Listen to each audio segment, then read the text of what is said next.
guys, welcome back to my YouTube channel, or welcome if you're new here. I am Lindsay, and today I am going to be talking about my January reads. I read 10 books in January, so let's talk about them. I am going to be using my reading journal because I can't remember when I read which books, and also what I rated them. So let's just hop right in. The first book I read this year was The House Across the Lake by Riley Sager. I did read that in one day. It was a very fast-paced book. I did rate it 2.5 stars. Now, hear me out. I genuinely, thoroughly enjoyed that book. All the way up until the last 100 pages. If you don't want any spoilers, I suggest clicking past this. Don't listen to this. Been forewarned. So the last 100 pages of the book, there is a paranormal aspect that's added in. And I don't understand why Riley Sager did that. I don't know. But I'm not going to hate on the book because it was very good. I did enjoy it, minus the paranormal aspect. I just didn't think that it flowed very well, and it was very random. They did mention having spirits in the lake at the beginning of the book, I want to say. Nonetheless, like I said, I've really enjoyed it. Gave it a 2.5 stars. It was a very fast-paced book. It follows a famous, I think it's an actor, maybe she's a singer, I forget. But she is sent to her family's lake house right on the lake, and just to get a break from all of the publicity. She's also grieving her husband, I want to say, and she starts noticing suspicious things that happen in the house across the lake from her, and it keeps getting spookier and spookier. And the book has a then and now timeline, which makes everything so much more fun. Like I said, I really did enjoy it. If you want a very thrilling book but not really scary, horrifying, strongly suggest that book. Next, I read Supernova by Marissa Meyer, and I rated this a 4 stars, and now I'm thinking back, I might go back and lower my rating. This is the Renegades trilogy. This is the last book in the Renegades. This is a superhero. Is that called superhero? I don't know why I just completely forgot the description of that word. But the way that Marissa Meyer writes little sparks of romance here and there in her adventure series, I love it. Loved it in here. 10 out of 10 romance, honestly. This series, maybe a 3 stars. Shout out to Mom and Dad for getting me a Kindle for Christmas. Love y'all. I read The Serpent and the Wings of Night on my Kindle. First Kindle book I've ever read. Also, have not read a Kindle book since then. I rated that book 2 stars. Can't decide if that's fair or not because, well, let me just explain myself. I don't understand anything of what happened in the book. Pretty much blacked out every time I picked up my Kindle and tried to read this book.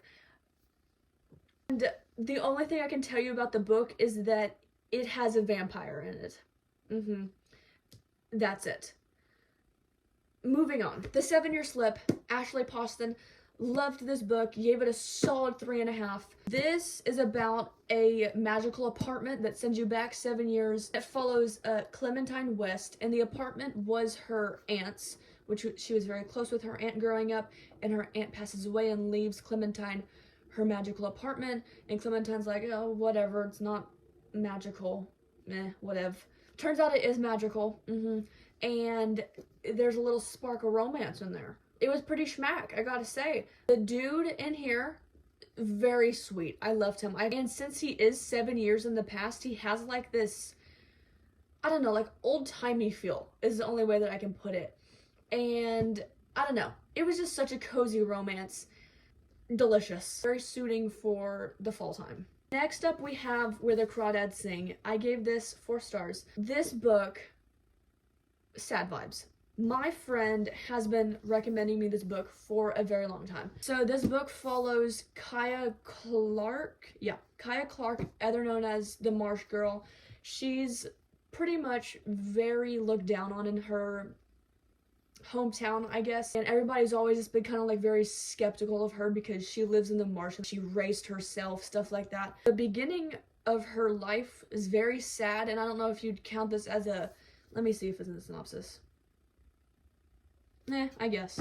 Well, the beginning of her life is very sad. She was left all alone as a child. And I want to say from the age of like 9, maybe even 8, she was left all alone. And so it's very sad. But at the same time, you have a then and now timeline. And the now timeline is following like a murder mystery that happened in the town. And you don't know who done it. It was very, how do you say, kept me on the edge of my seat. Delicious book. Loved it. Next up, I read Twilight. I did. I rated this a 2 stars. And I really expected myself to like this book even more. I don't know why I didn't like it very much. Well, yes, I do. And I'm about to tell y'all why. In the movies, I'm like, oh yeah, like whatever. Like she's like dating a vampire. Have you been able to see this, the whole clip? That's not very fun. In this book, I was like, okay, vampire romance, this is a little dumb. Maybe I'm being too mean. But what really hit me was, why isn't she freaking out more that like he's a vampire? I don't know if I'll continue the series. It was somehow nostalgic to me though, even though I didn't even read it growing up. It has like this kind of like old-timey feel, you know, maybe because I watched the movies a while back.